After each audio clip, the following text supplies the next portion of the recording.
"Claire, who are you?"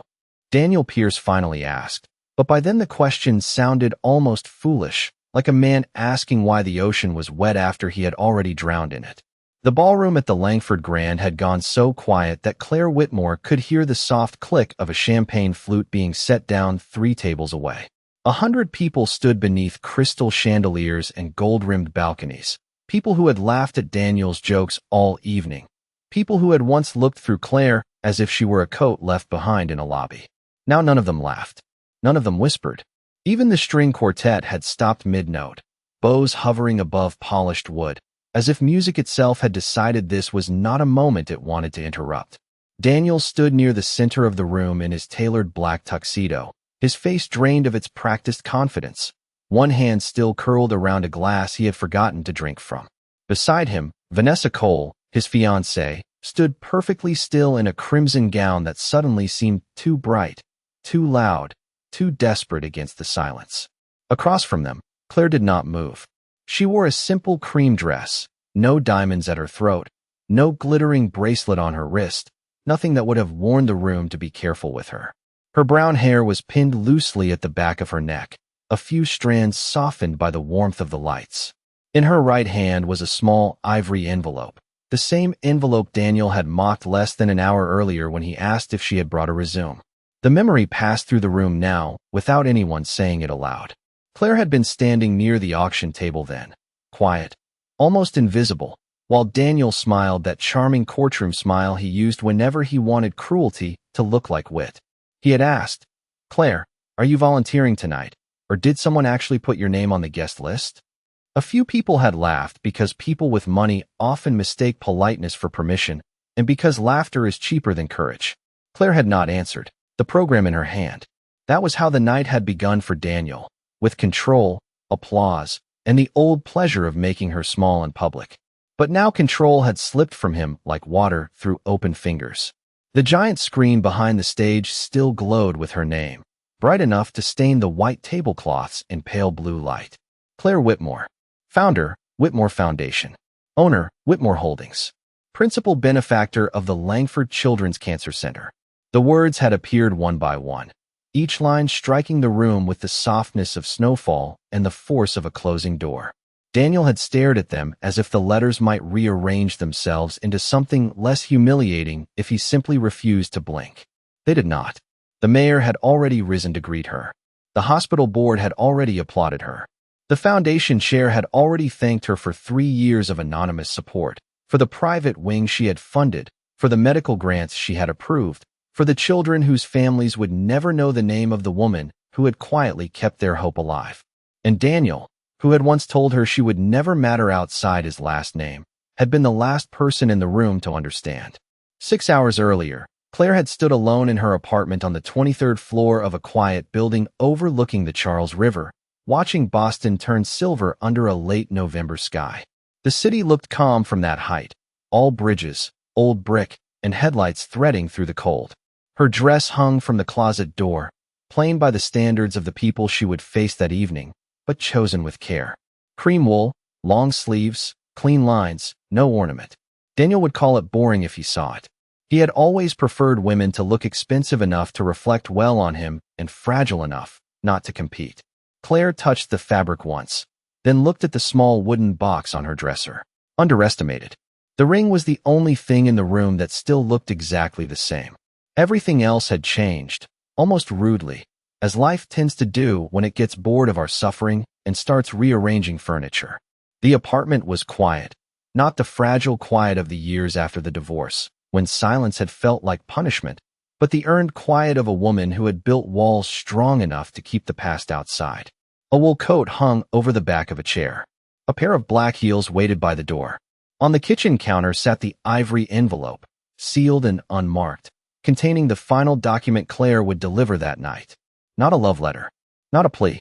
Not one of those dramatic confessions people imagine when they have watched too many late-night movies and learned nothing from them. It was a signed authorization from Whitmore Holdings, approving the purchase of the largest private debt position held against Pierce Development. Daniel's company. Daniel's pride. Daniel's monument to himself, built high enough for everyone to admire and hollow enough that one hard season had left it leaning. Claire had not bought the debt to destroy him. That would have been too easy and, strangely, too intimate. She bought it because the numbers made sense, because the land underneath his failed waterfront project had long-term value, and because she had learned, after 5 years of being underestimated, that mercy and intelligence were not opposites. She closed the wooden box and left the ring inside. Then she took the elevator down to the lobby, where the doorman, Mr. Keating, stood with his usual newspaper folded under one arm. He had been there the morning Daniel's lawyers sent the last moving truck for what remained of her marriage, and he had said nothing then because good men sometimes understand that pity is another form of noise. Tonight, he looked at her cream dress and nodded once. "Big evening, Ms. Whitmore." Claire smiled faintly. Every sound. Tires hissed over damp pavement. A delivery cyclist cut through traffic with the doomed confidence of someone young enough to believe reflexes were a retirement plan. The car waiting at the curb was not a limousine. Claire had refused the Foundation's offer of one. She chose a Blacktown car, quiet, clean, unremarkable. She had spent too many years being arranged beside Daniel like a decoration in expensive rooms, and she no longer wished to arrive anywhere as proof of someone else's importance. As the car crossed the Longfellow Bridge, the Charles River moved beneath her in dark ribbons, reflecting scattered lights from Cambridge and Beacon Hill. She watched the city pass and tried not to think about the Langford Grand, but memory is a rude little creature and rarely respects scheduling.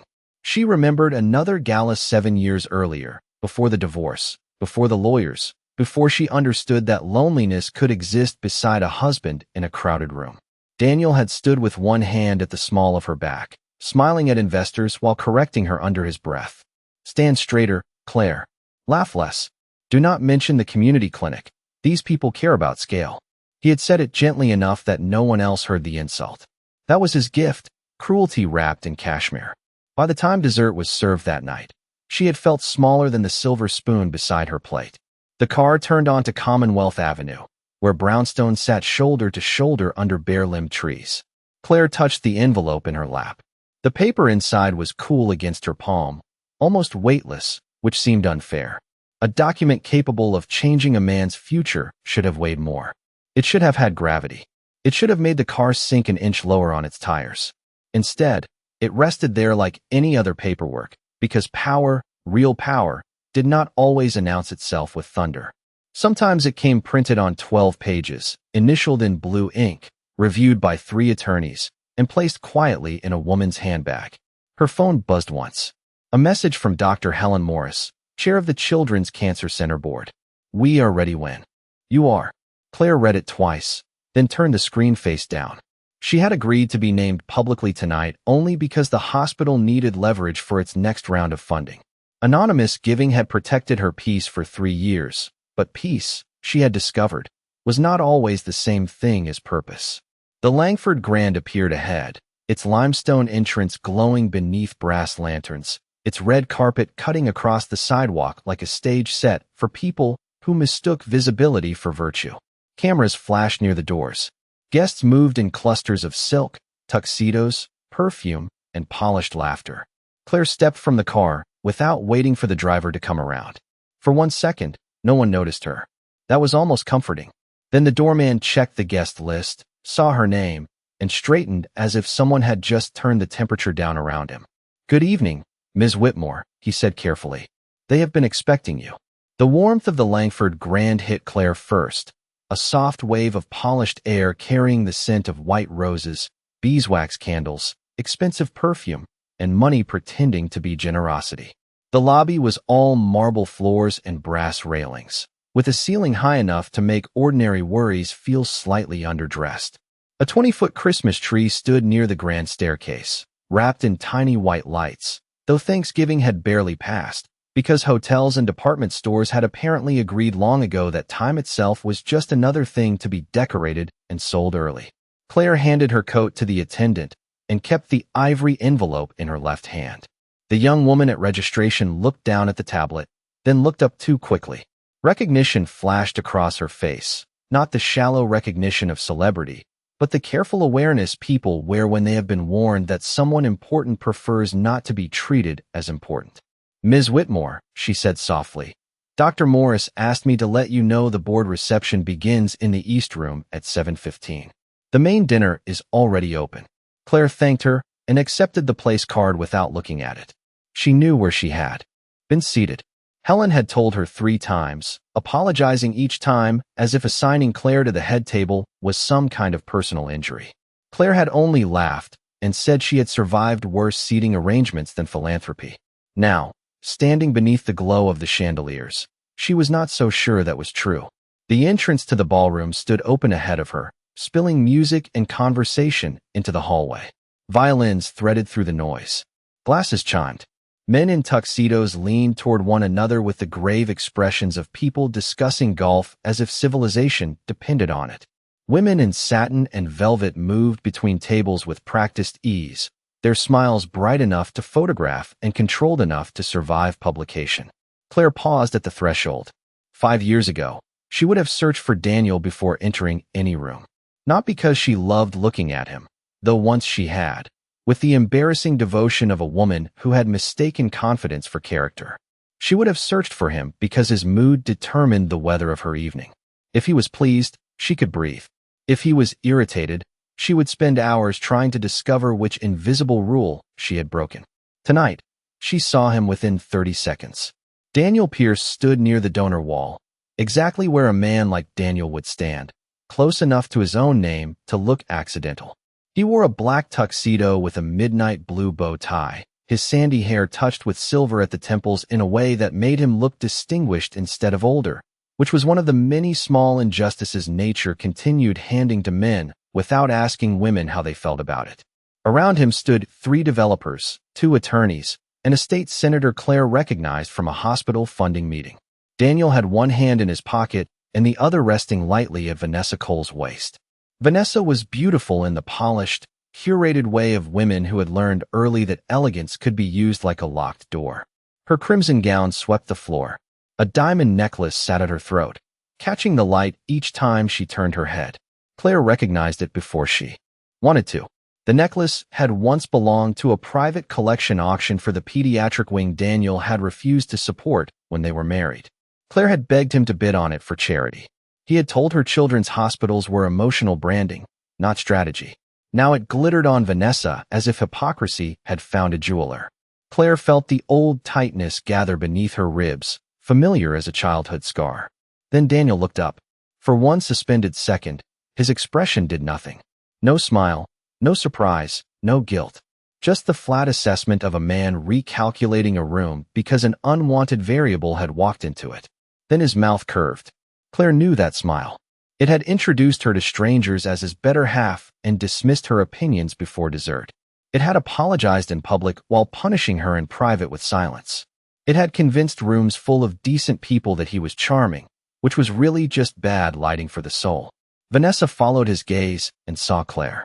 Her eyes moved down Claire's cream dress, paused at the absence of jewelry, and returned to her face with the delicate satisfaction of someone finding exactly what she expected.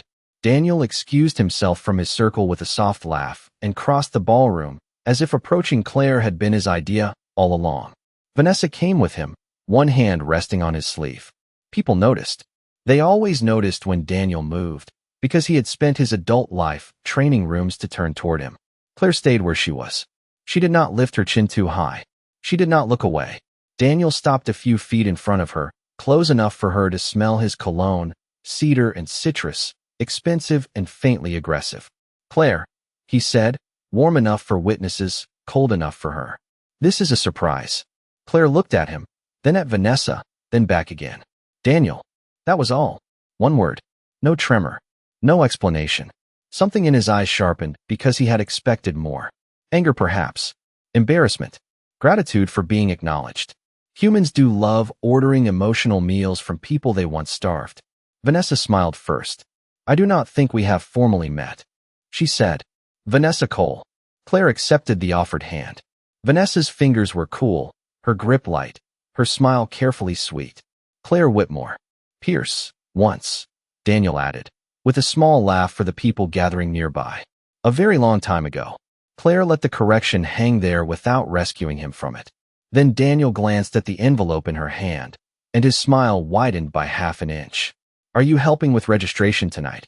Or did someone misplace you near the donors? A few people behind him laughed before deciding whether it was kind. Claire heard it, absorbed it, and felt nothing break. The laughter around Daniel did not last long.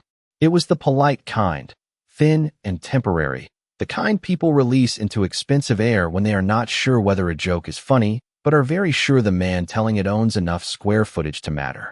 Claire had heard that laughter before. It had followed her through dinner parties, board receptions, and charity breakfasts where Daniel turned her into a harmless little anecdote while she sat beside him with a napkin folded in her lap and a smile pressed onto her face like a bandage. Tonight, the sound reached her and passed through without finding a place to stay. She looked at Daniel's hand, still resting possessively at Vanessa's waist, then at the donor wall behind him, where gold plaques listed names of families who had purchased immortality in tidy engraved rectangles. Pierce Development appeared near the center, larger than most, polished enough to catch the chandelier light. Claire knew exactly how much Daniel had given. She also knew how much he owed. Numbers had become kinder to her than people. They did not flatter. They did not betray. They simply waited to be understood.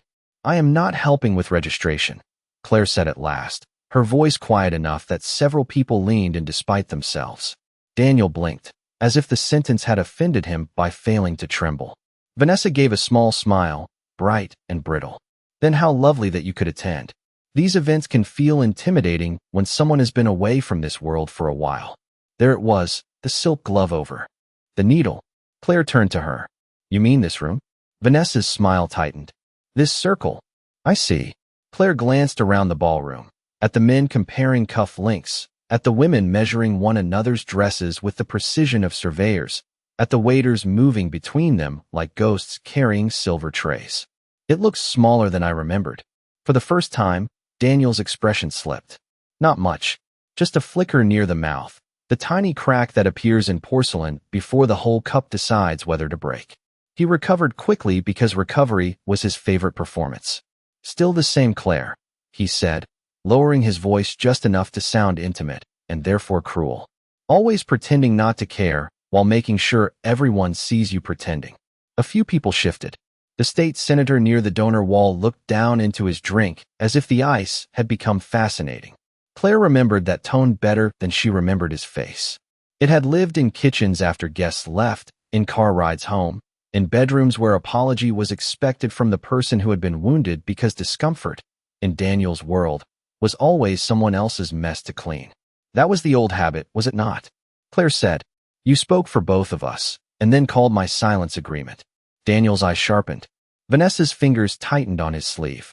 The surrounding air changed by half a degree. Not enough for scandal. Enough for interest. Across the room, Dr. Helen Morris had just entered from the East Room, silver-haired, elegant, and moving with the calm authority of a woman who had spent 30 years telling wealthy men no without raising her voice. She saw Claire and stopped. For a moment, relief softened her face. Then she began walking toward them. Claire noticed. Daniel did not. He was too busy remembering how much he enjoyed an audience. Claire, he said, with a sympathetic sigh that made her name sound like a diagnosis. I hope you did not come here tonight to reopen old wounds. This is an important evening for the hospital. Some of us are trying to contribute to something larger than ourselves. Human arrogance, Claire thought, had remarkable stamina. It could run marathons on borrowed money and still arrive wearing cuff links. She looked at his name on the donor wall again. That is generous of you. Daniel heard the words, but not the blade beneath them. It is called responsibility. Is that what you call it now? His smile thinned. Meaning? Before Claire could answer, Helen reached them. She did not look at Daniel first. She did not look at Vanessa. She placed both hands around Claire's free hand with warmth so visible it made the surrounding guests straighten. Claire, thank heavens. The trustees are waiting. The mayor arrived early, and the hospital board would like 5 minutes before the program begins. The silence that followed was small, but useful. Daniel's gaze moved from Helen's hands to Claire's face. Vanessa's smile froze in place. A beautiful chandelier with the electricity cut off. Helen seemed to notice Daniel only then. Mr. Pierce, she said politely. Ms. Cole. Daniel gave the quick nod of a man trying to assemble a puzzle while refusing to admit pieces were missing. Dr. Morris. I did not realize Claire was involved with the board. Helen's expression remained pleasant, which made it worse. There are many things people do not realize until someone finally reads the program. Helen Morris's sentence landed between them with the quiet elegance of a door being locked from the other side. Absence. I am sure Claire has been very helpful, Vanessa said, her voice smooth enough to skate on. Hospitals always need generous volunteers. Helen turned toward her with the mild expression of a surgeon deciding which instrument to use first. They do, she said. They also need people who understand long-term funding, capital planning, and private endowment structures. Claire has been invaluable. The word invaluable did what no insult could have done. It made Daniel glance at Claire again, really glance, as if someone had opened a hidden panel in a house he thought he owned. Claire did not enjoy the moment. Enjoyment would have required caring about his discomfort more than she cared about the children upstairs in recovery rooms, the parents sleeping in vinyl chairs, the nurses walking 12-hour shifts under fluorescent lights. Daniel had always mistaken charity for image management. Claire had learned it was closer to infrastructure, less glamorous than applause, and far more difficult to fake. The trustees can wait 2 minutes, Daniel said, his tone light, but Claire heard the command underneath. He had not spoken to her in that tone for 5 years, and still her body recognized it before her mind did.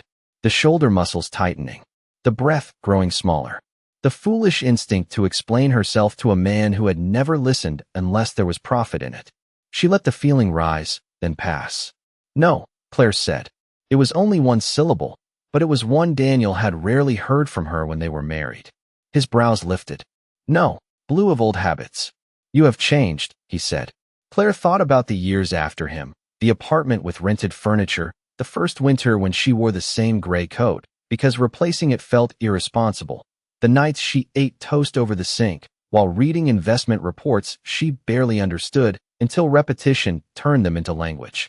She thought about the small consulting contracts, the first acquisition, the first time a banker called her Ms. Whitmore without sounding patronizing.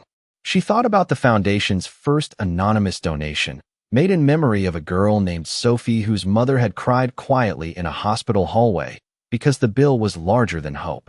I had to, Claire said. You left me with very few decorative options. Someone behind Daniel made the smallest sound, not quite a laugh, quickly swallowed. Daniel heard it. His jaw tightened. That was when Vanessa stepped forward, deciding perhaps that the room had tilted long enough in the wrong direction. Well, it is inspiring, she said, tilting her head. Really, finding purpose after losing a certain kind of life. Some women never recover from that. Claire looked at the diamond necklace at Vanessa's throat. The stones caught the chandelier light like tiny trapped stars. That necklace was auctioned for this hospital in 2017, she said softly. Vanessa touched it before she could stop herself. Daniel's eyes narrowed, sent her back into the narrow hallway of being agreeable. Tonight it sounded almost antique, like a key to a house that had been demolished. Helen stepped beside Claire, not in front of her, just beside her, the difference small but sacred. Claire, she said gently, the East Room. Claire nodded. She turned to leave, then paused and looked back at Daniel, not with anger, not with triumph, but with the calm fatigue of someone who had finally outgrown an old weather pattern. Enjoy the program, she said. You may find it educational. Then she walked away with Helen, the ivory envelope still in her hand, while behind her Daniel stood under his own name on the donor wall, beginning at last to wonder why everyone else seemed to know something he did not. The East Room was smaller than the ballroom, but somehow it carried more weight. There were no chandeliers trying to impress anyone into generosity, no gold plaques polished bright enough to make gilt look expensive. Just a long walnut table, a row of leather chairs, 2 framed architectural renderings of the new pediatric wing, and floor-to-ceiling windows overlooking Commonwealth Avenue, where traffic moved through the cold like streams of red and white light. Inside, the trustees stood when Claire entered. She still found that strange. Respect, when it arrived late in life, could feel almost suspicious, like a package delivered to the wrong apartment. Mayor Elaine Porter was the first to approach, a compact woman with silver blonde hair, sharp green eyes, and the kind of handshake that made campaign consultants believe in miracles again. Claire, she said warmly, I am relieved you came. Claire accepted the greeting with a small smile. You said the hospital needed public momentum. It does, the mayor said. And frankly, Boston needed to know who has been keeping this project alive. Claire looked past her to the renderings on the wall. The Children's Cancer Center had not been part of her original plan. In the beginning, Whitmore Holdings had been survival dressed up as strategy. Distressed assets, small commercial properties, quiet acquisitions no one glamorous wanted to touch until she made them useful. Again, she had learned to see value where Daniel and men like him saw embarrassment. Empty buildings, forgotten neighborhoods, businesses dismissed as too modest, too local, too boring. There was profit there, yes, but there was also a strange kind of justice. Repair was less dramatic than revenge, which naturally made it harder for shallow people to recognize. Helen guided Claire to the table where 3 trustees, the hospital chief executive officer, and a foundation attorney waited with folders arranged in careful stacks. On top of one folder sat a program for the evening, embossed with the Langford Children's Cancer Center crest. Claire's name did not appear on the front. That had been her requirement for 3 years. No speeches, no photographs, no wing named after her. Anonymous funding had given her room to work without becoming a story other people could misquote over cocktails. But anonymity was useful only until it began protecting the wrong people. Daniel had donated $250,000 and received a gold plaque, 3 press mentions, and a seat close enough to the stage to mistake himself for essential. Claire had committed $28 million over 3 years and asked for silence. Humanity, that endlessly ridiculous species, would always find a way to clap for the loudest wallet unless someone changed the acoustics. The auction item has been moved to the final slot, Helen said, opening a folder. As requested. Claire nodded. And the Pierce Development Debt Transfer. The foundation attorney, Marcus Bell, adjusted his glasses. Executed this afternoon at 4:42 Eastern Time. Whitmore Holdings now controls the senior secured note on the Harbor Line project. The bank was grateful to exit quietly. The mayor's eye sharpened. Daniel does not know? Daniel rarely knows anything that was not delivered to him with applause, Claire said, then regretted the sharpness for exactly half a second, which was generous of her under the circumstances. Marcus gave a professional cough, the legal industry's version of laughter. Helen placed a hand over the folder. Claire, I need to ask one more time. Are you comfortable with tonight's announcement, including Whitmore Holdings, as well as the foundation? Once the room understands your role with the hospital, someone will connect it to the Pierce matter. Claire turned toward the windows. Down below, a couple crossed the street arm in arm, heads bent against the wind. For a moment she saw herself years earlier, walking beside Daniel after a dinner much like this one, waiting for him to tell her whether she had been acceptable. She remembered his voice in the car, calm and disappointed. You made that clinic story sound provincial, Claire. These people think in markets, not feelings. She had apologized then. Imagine apologizing for compassion. The human mind really can be trained to kneel in ugly little ways. Let them connect it, Claire said. I did not buy his debt to humiliate him. I bought it because the project matters, and he was going to lose it to people who would bury it for tax advantage. The waterfront housing units can still be completed if someone competent takes over. The mayor studied her. That sounds almost merciful. It is not mercy, Claire said. It is stewardship. Helen smiled, and something in Claire's chest loosened. Stewardship had become her favorite word because it did not sparkle. It worked. It stayed late. It paid invoices and fixed heating systems, and hired nurses, and converted abandoned warehouses into clinics where people did not have to choose between rent and treatment. A knock came at the door, and an event coordinator stepped in with a headset clipped to one ear. Dr. Morris, the main dinner begins in 10 minutes. Mr. Pierce has asked whether Ms. Whitmore is seated near his table. For one beautiful second, no one spoke. Then the mayor looked at Claire with the restrained delight of a woman watching consequences put on formal wear. Claire picked up the ivory envelope from the table. Tell him, she said, I am seated exactly where I belong. The coordinator left with the message, and for a moment the East Room settled into a silence so neatly tailored it might have been custom-made for rich people avoiding emotional labor. Claire looked down at the ivory envelope in her hand, then back through the open doorway toward the ballroom, where the dinner lights had softened to amber and the first wave of guests was beginning to find their assigned tables. She could see Daniel from where she stood, though only in pieces between shoulders and floral arrangements. The dark line of his tuxedo, the tilt of his head, the practiced stillness he used when annoyed. Vanessa sat beside him now, her crimson gown blooming against the white tablecloth like a warning label no one at the factory had bothered to read. Helen touched Claire's elbow. "You do not have to let him rattle you." Claire almost laughed. Not because it was funny, but because people always said that after someone had already rattled you and the pieces were still making noise inside. "He does not rattle me anymore," she said. "He reminds me." "Of what?" Claire watched Daniel lean toward a man at his table, smiling again, already trying to reclaim the room one conversation at a time. "Of how expensive it is to let another person decide what you are worth." Helen said nothing, which Claire appreciated.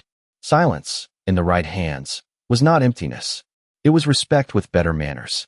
The trustees began gathering their folders, and the mayor stepped out first, followed by Marcus Bell and the hospital executives. Claire waited until last. She had spent years entering rooms behind Daniel, matching his pace, adjusting to his timing, letting his shadow arrive before her face. Tonight she let everyone else go ahead because she was not hiding behind them. She was allowing the room a few more minutes of ignorance.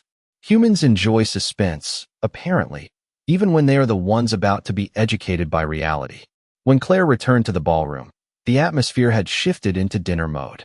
Waiters moved briskly between round tables with baskets of warm rolls and small dishes of whipped butter shaped into curls.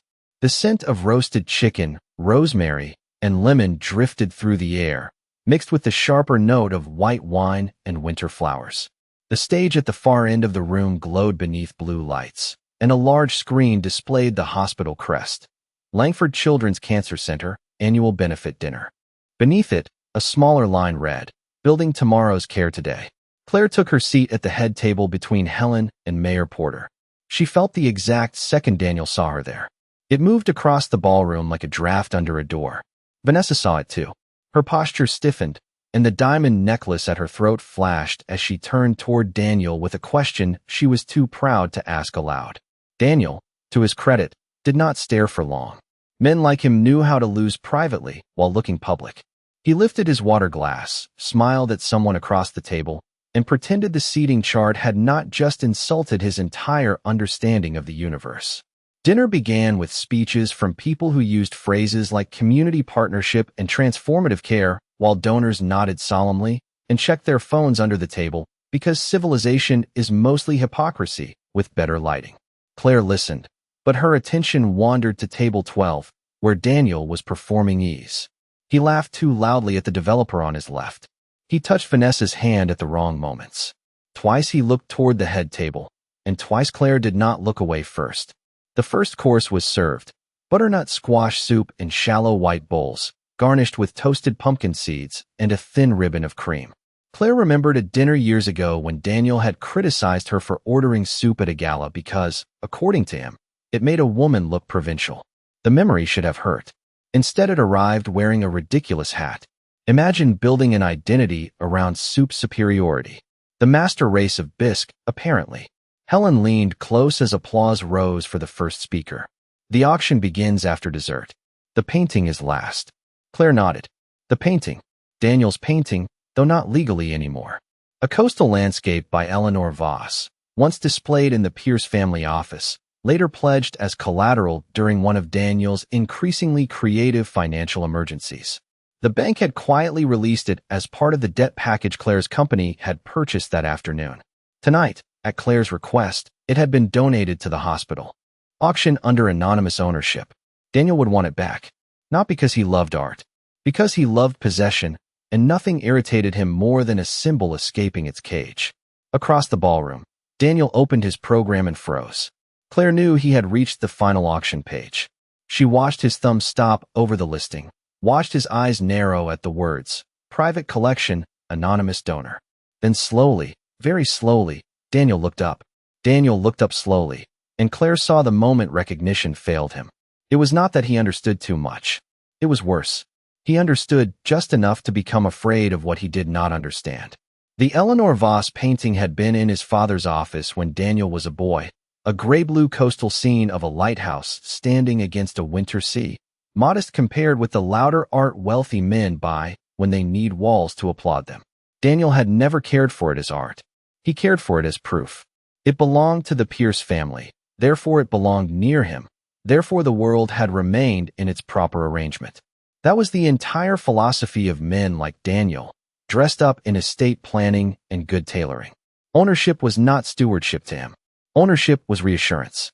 The auctioneer, a silver-haired man with a voice polished smooth by years of encouraging rich people to compete in public for tax-deductible virtue, stepped onto the stage after dessert plates had been cleared. Coffee cups steamed beside crystal water glasses. The room brightened by a degree, alert now, ready for the socially acceptable sport of spending money while pretending it was sacrifice. Several items passed quickly. A week in Nantucket brought $80,000. A private dinner with a retired Red Sox player brought $110,000, because civilization remains deeply unserious and occasionally lovable despite itself. A custom piano recital raised $95,000. Claire clapped politely, her face composed, while across the room Daniel watched the final page of the program as if it had insulted his ancestors. Vanessa leaned toward him and whispered something. He did not answer. His eyes had gone back. To the listing again. Lot 12, Eleanor Voss, Stormlight at Harker Point, private collection, anonymous donor. Claire remembered the day the painting disappeared from Daniel's office. It had been 2 months before their divorce became final. He told her it had gone to storage, then accused her of being sentimental when she asked why. Later, during discovery, her attorney found the truth buried in loan documents. Daniel had pledged half his family history to keep one failing project breathing for another quarter. He had called Claire impractical for caring about hospitals, but he had mortgaged memory to protect appearances.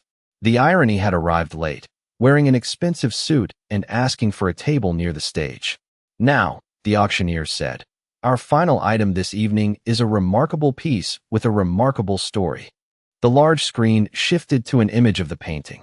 The gray sea filled the ballroom in cold, luminous strokes. A few older guests murmured in recognition. Daniel sat straighter. Vanessa looked at the screen, then at him, finally understanding that this was not just art. It was a nerve. Stormlight at Harker Point, the auctioneer continued, has been generously donated by a private collector, with all proceeds supporting the expansion of our pediatric infusion suites.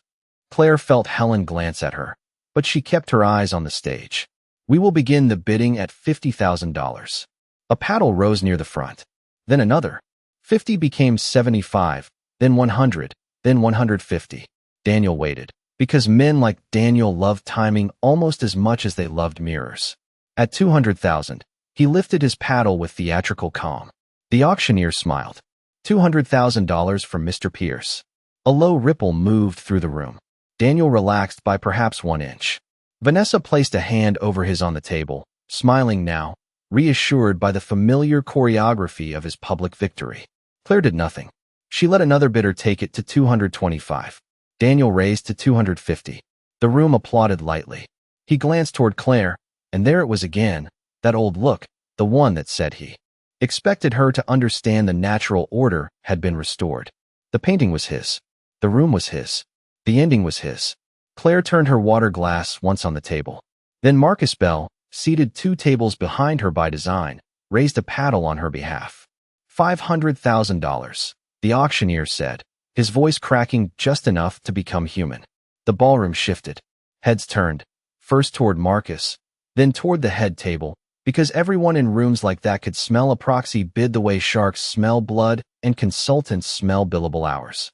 Daniel's smile vanished. Vanessa's hand slid back into her lap. For a moment, no one moved. Even the waiters seemed to pause between tables, silver coffee pots suspended in the amber light. Daniel lifted his paddle again. 550,000, the auctioneer called. Marcus did not look at Claire. He had been instructed not to. He simply raised again. $1 million. The sound that passed through the room was not a gasp.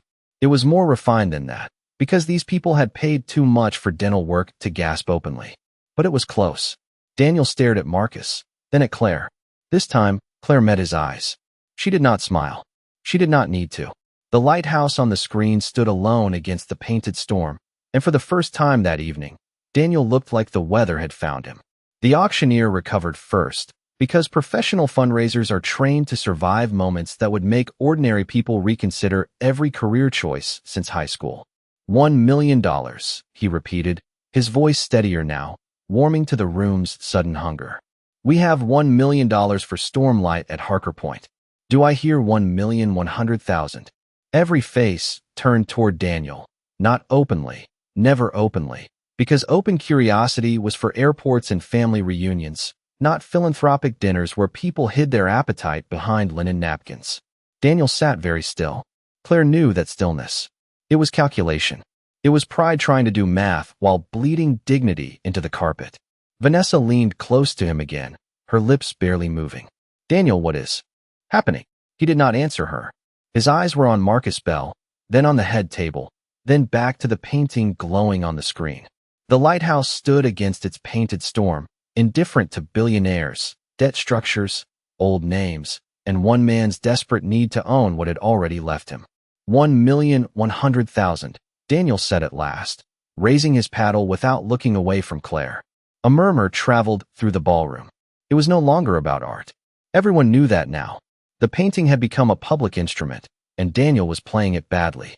Marcus waited 2 seconds, exactly as instructed, then raised his paddle again.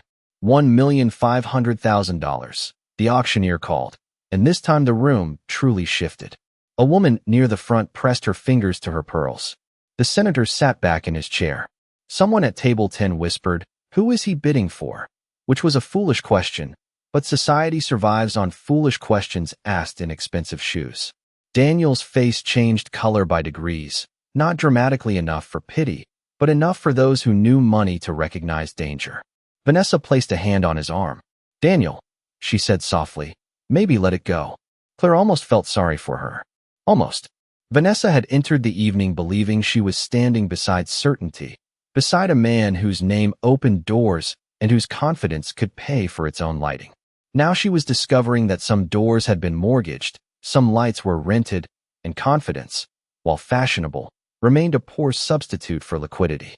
Daniel pulled his arm gently away from her hand. 1,600,000, he said. The auctioneer repeated it, but less cheerfully. There is a point in every wealthy room when generosity begins to smell like panic. Claire could feel the room detecting it. Daniel had crossed from donor into performer, from performer into gambler, and not the glamorous casino kind with tuxedos and martinis, but the sad spreadsheet kind, where a man tries to rescue his reflection with money he may not have. Marcus did not raise his paddle immediately. Claire looked at the water glass in front of her, at the candle flame reflected in it, at the small tremor of light that looked almost alive. Years ago, she would have tried to save Daniel from himself. She would have touched his sleeve under the table. She would have whispered, "Please, stop," and he would have punished her later for embarrassing him by noticing he needed mercy. Tonight, she gave him the dignity of consequence. Marcus raised his paddle. $2 million, the auctioneer said. The number landed like a heavy velvet curtain. Silence spread out from the stage, table by table. Daniel's mouth opened slightly, then closed. He looked toward the auctioneer, then at Marcus, then finally at Claire.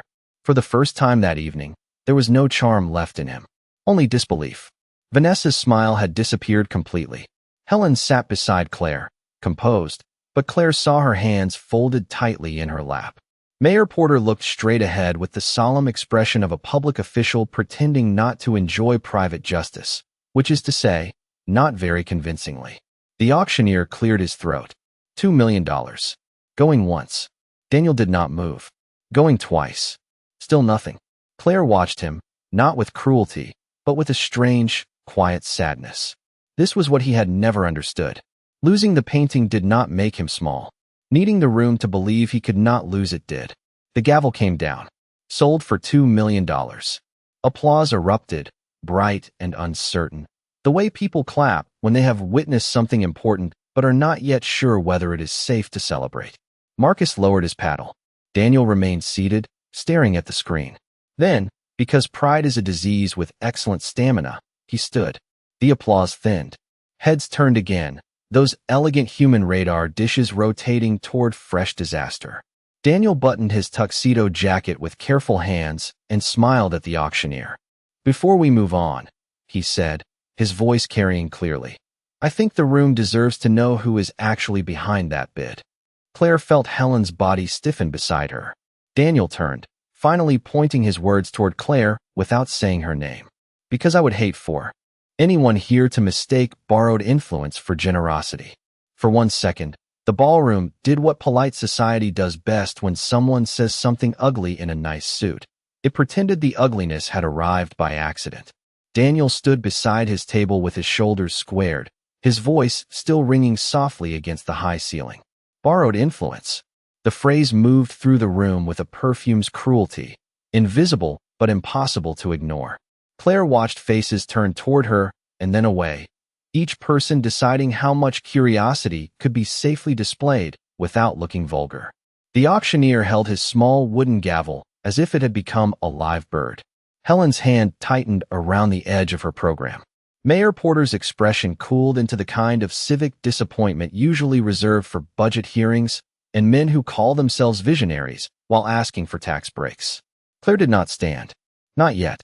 She let Daniel have the shape of his accusation. Men like him loved shaping rooms with words. They believed volume could become truth if delivered beneath expensive lighting. Mr. Pierce, the auctioneer said carefully, the donor has requested privacy. Daniel gave him a pleasant smile, the kind that once made bankers laugh before realizing they had agreed to unfavorable terms. Privacy is admirable, he said. Confusion is not. This hospital deserves transparency. If someone is using another person's resources to make a public statement, the room should understand that before applauding.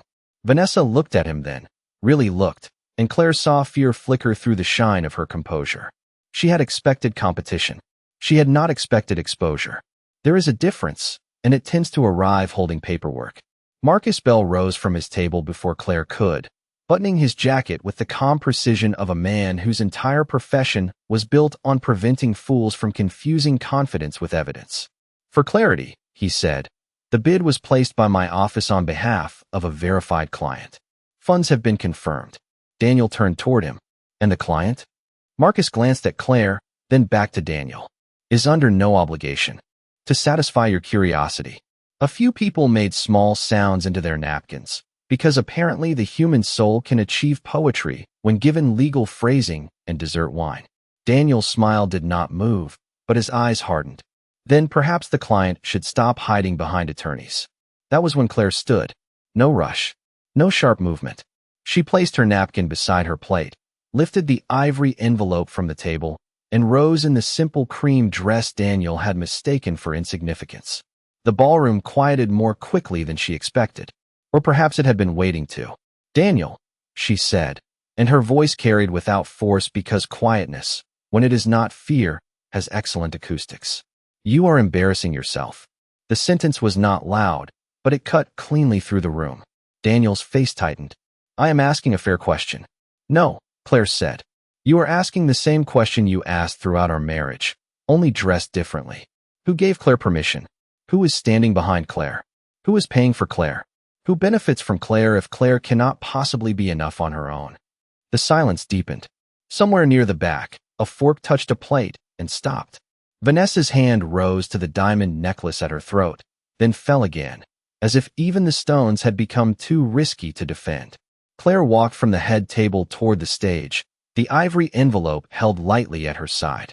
Each step seemed to rearrange the room's understanding of her. She passed the senator, who lowered his eyes. She passed two women who had laughed at Daniel's registration joke, and both suddenly found their programs worthy of scholarship. When she reached the auctioneer, she handed him the envelope. This is the signed confirmation authorizing payment of $2 million to the Langford Children's Cancer Center, in addition to tonight's existing foundation commitment. The auctioneer opened it with careful fingers. His eyes moved across the first page, then widened. Helen stood behind Claire now, steady as a witness. There is no borrowed influence, Helen said, her voice clear. There is only a woman who asked us not to announce her name. Until tonight. Daniel stared at Helen. Her name? The mayor rose from her seat. Yes, Daniel. Her name. The screen behind the stage changed before anyone else could speak. The hospital crest faded, replaced by a clean white slide bordered in pale blue. Claire turned just enough to see it appear, line by line, mercilessly simple, terribly final. Whitmore Foundation, 3-year principal benefactor, $28 million committed, Pediatric oncology expansion fully funded. The room went still. Not quiet. Still. There is a difference. Quiet is the absence of sound. Stillness is the moment everyone realizes the truth has entered and locked the door behind it. The slide remained on the screen long enough for every person in the ballroom to read it twice and still wish they had understood it the first time. Whitmore Foundation. $28 million. Fully funded. The numbers were not merely large. They were disobedient. They refused to fit inside the small story Daniel had carried about Claire for 5 years, the convenient little fable in which she had drifted quietly downward after him, grateful for scraps of relevance, living somewhere outside the bright circle of people who mattered. Around the room, faces changed in stages. First confusion, then recognition, then the uncomfortable rearrangement that happens when people realize they have laughed on the wrong side of a story. A woman near table 4 slowly lowered her wine glass. The senator who had avoided Claire's eyes earlier now watched her with the grave attention of a man calculating whether he had ever failed to return one of her calls. Vanessa stared at the screen, then at Daniel, and in that glance Claire saw the beginning of a private audit. Not of money, of judgment. Daniel did not move. He looked at the slide as if it were a weather report predicting the collapse of his personal climate. "That is not possible," he said, not loudly. But the microphone near the stage caught enough of it for the front tables to hear. Helen stepped forward, her silver hair bright under the stage lights. "It is not only possible, Mr. Pierce. It is documented. The Whitmore Foundation has been the principal, private supporter of this expansion since the first feasibility study." The hospital chief executive officer rose beside her. "Without Ms. Whitmore's commitment, the new infusion suites, family housing floor, and rural transportation grant would not exist." Applause began somewhere near the back, hesitant at first, like rain deciding whether to become a storm. Then it spread. People stood because standing was safer than sitting with their earlier laughter. Chairs moved against the carpet. Napkins fell onto tables. The applause grew until it filled the ballroom, climbed the balconies, and trembled in the chandeliers. Claire stood still through it, the ivory envelope now resting on the podium beside the auctioneer's gavel. She did not smile for the cameras that had suddenly discovered her. She did not lift a hand in false modesty. She looked toward the back of the room, where a framed photograph of the hospital's first pediatric ward hung near the entrance, children in paper crowns grinning from beds too large for their small bodies.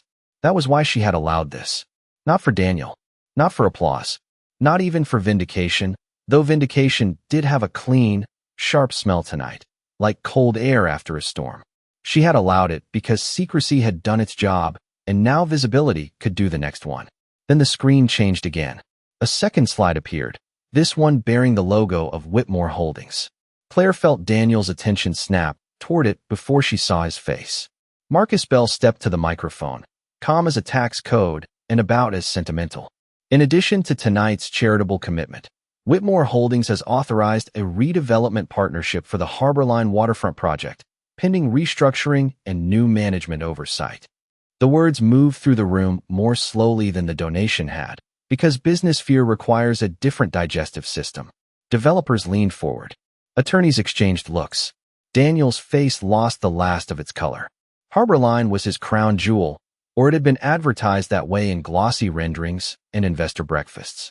3 residential towers, public walkway access, retail space, affordable. Units promised often enough to sound noble and delayed often enough to sound familiar. What the room did not know, until Marcus continued, was that the senior secured note had been acquired that afternoon by Whitmore Holdings. What Daniel had called his legacy now sat, cleanly and legally, under Claire's control.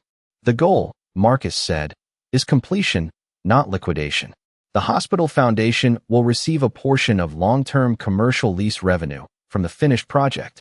Claire heard a soft inhale from somewhere behind her. Then another. The room understood at last.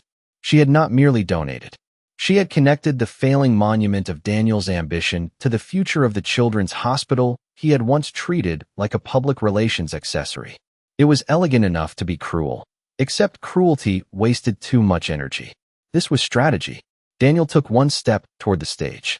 Vanessa did not follow him. "Claire," he said, and this time her name sounded unfamiliar in his mouth, as if he had found it in a language he should have learned years ago. He looked from the screen to Marcus, from Marcus to Helen, from Helen back to the woman in the cream dress standing beneath the lights. The applause had faded. The room waited. Daniel's voice dropped, roughened by confusion and the humiliation of arriving late to the truth. "Who are you?" No one laughed. No one whispered. The answer was already glowing behind her. Daniel's question stayed in the air, small and exposed, and for once no one rushed to protect him from it. Claire looked at him across the stage lights, across 5 years of distance, across all the rooms where he had translated her silence into weakness because that was easier than admitting he had never learned to listen. The answer behind her glowed in clean blue letters, but Daniel was not really asking about the foundation, the holding company, or the $2 million bid. He was asking how a woman he had filed away as harmless had become someone the room stood still for. He was asking how she had changed without his permission. Humanity, always charmingly late to obvious conclusions, had finally arrived with a name tag. Claire stepped away. From the podium. "I am the woman you stopped seeing the moment I stopped being useful to you," she said. Her voice did not shake. It did not need to. "I am also the woman who learned that being underestimated is only painful until you realize it gives you room to work." Daniel swallowed. The movement was small, but the room saw it because the room, having failed morally earlier, was now overcorrecting with surveillance-level attention. Vanessa stood behind him near table 12, one hand resting on the back of her chair, her face carefully blank. Claire wondered if she was remembering every time Daniel had described his former wife as simple, dependent, ordinary. Poor Vanessa. It must be unsettling to discover that a man who sells certainty for a living has been renting it month to month. Helen came to Claire's side with the final paperwork in her hand. "The hospital board is ready when you are," she said. Claire nodded and turned toward the auctioneer. "Please confirm the painting proceeds as unrestricted support for the pediatric infusion suites." The auctioneer, who looked relieved to return to a world where numbers behaved better than people, read the confirmation aloud. $2 million.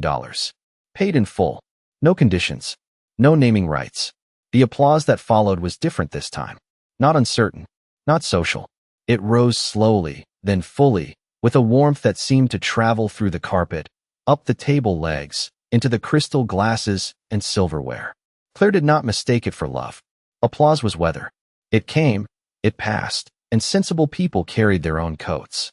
Still, for the hospital, for the nurses, for the parents who would one day sit beside beds under softer lights because of what had happened here tonight, she allowed herself to receive it. Daniel took another step toward her. "Claire, I did not know." The room flinched at the poverty of the sentence. Claire almost pitied him then, because not knowing had been his entire life's most convenient business model. "No," she said. "You did not ask." He looked down, then back up, and for a second she saw not the arrogant man from the donor wall, not the husband who had corrected her voice and edited her dreams, but a man standing in the ruins of a story that had made him comfortable. "What happens to Harborline?" he asked. There it was. Not an apology. Not yet. A question about the thing he still understood best, ownership. Claire glanced at Marcus Bell, who gave a faint nod. "It gets finished," she said. "With oversight. With the affordable housing units restored to the original plan. With a permanent revenue share for the hospital foundation. You will be offered a consulting role if the board approves it, but you will not control the project." Daniel's jaw tightened, but he did not argue. Perhaps even pride has a credit limit. Vanessa quietly removed her hand from the back of the chair and sat down, no longer part of his silhouette. The mayor stepped forward to shake Claire's hand, then Helen, then the hospital chief executive officer. Cameras flashed, but Claire turned slightly, so the screen behind her, not her face, filled the frame. She had not come to become a monument. She had come to redirect one. When the formalities ended, Claire walked down from the stage and past Daniel without slowing. He said her name once more, softer this time, stripped of performance. She stopped, but did not turn fully. "I hope someday," he said, "you can forgive me." Claire considered the sentence. Forgiveness was a complicated country, and people were always trying to immigrate there without completing the paperwork. "Someday is not tonight," she said. "Tonight is for the children." Then she walked toward the ballroom doors, through a path that opened without anyone being asked to move. Outside the ballroom, the hallway was cool and quiet. The giant Christmas tree still shimmered in the lobby, absurdly early, stubbornly beautiful.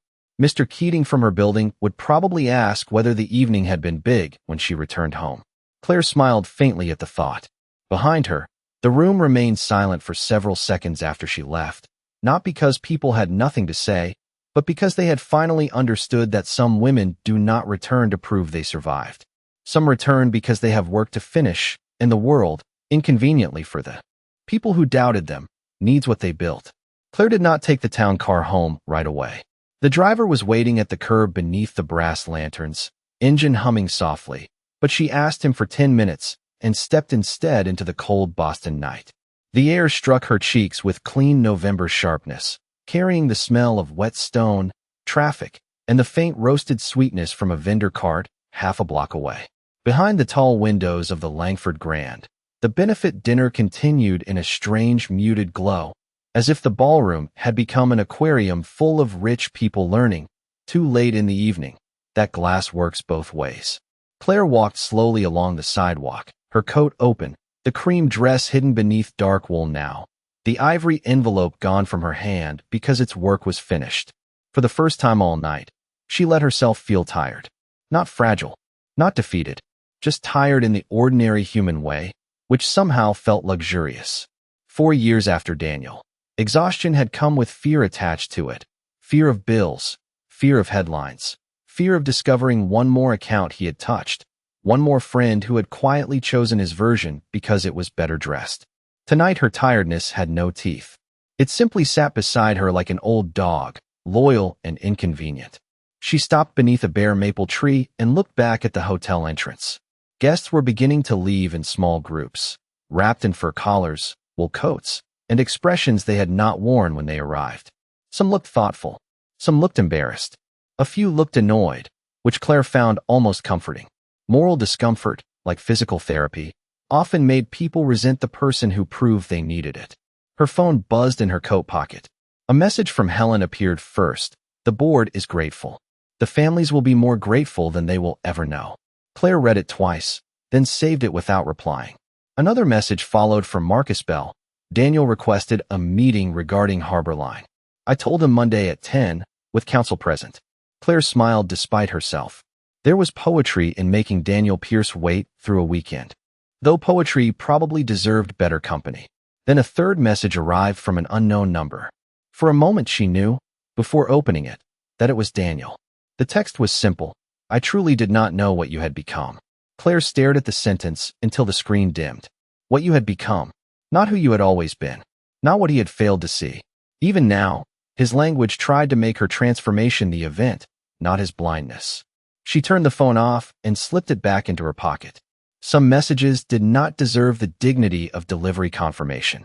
Across the curb, a little girl in a red coat skipped beside her father, holding a small stuffed bear from the hospital gift table. The father paused to adjust the child's scarf, kneeling on the sidewalk without caring that his suit pants touched the damp concrete. The girl said something Claire could not hear, and he laughed softly, the kind of laugh that belonged to people who had spent too much time in hospital rooms and now treated ordinary air like a miracle. Claire watched them climb into a rideshare, the bear pressed against the window, one button eye catching the streetlight. That was the real ending of the evening. Not Daniel's question, not the applause, not the stunned faces beneath the chandeliers. The real ending was a child leaving a fundraiser with a stuffed bear and a father who still had hope folded carefully around his fear. Claire crossed her arms against the cold and breathed in.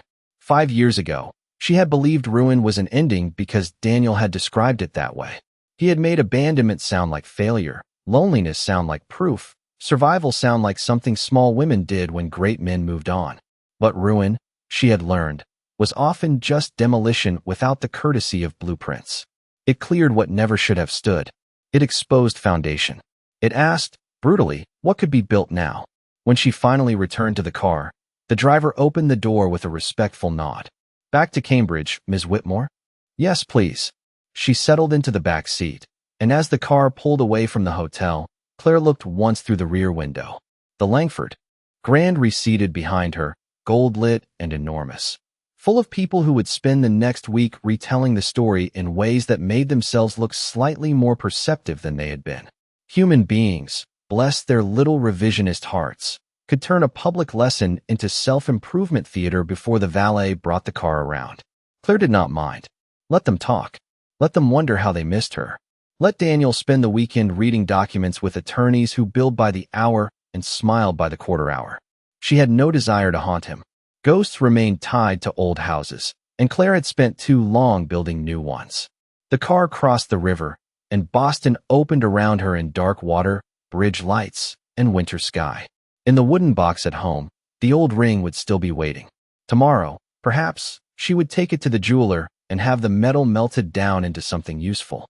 A key charm, maybe, or a small pendant shaped like a lighthouse. Not as a memory of Daniel, but as proof that storms did not get the final word. Some lights were built because the sea was dangerous. Some women became visible because the world had mistaken their silence for absence. And sometimes, when a room went quiet, it was not because a woman had finally been revealed. It was because everyone else had finally run out of excuses for not seeing her sooner.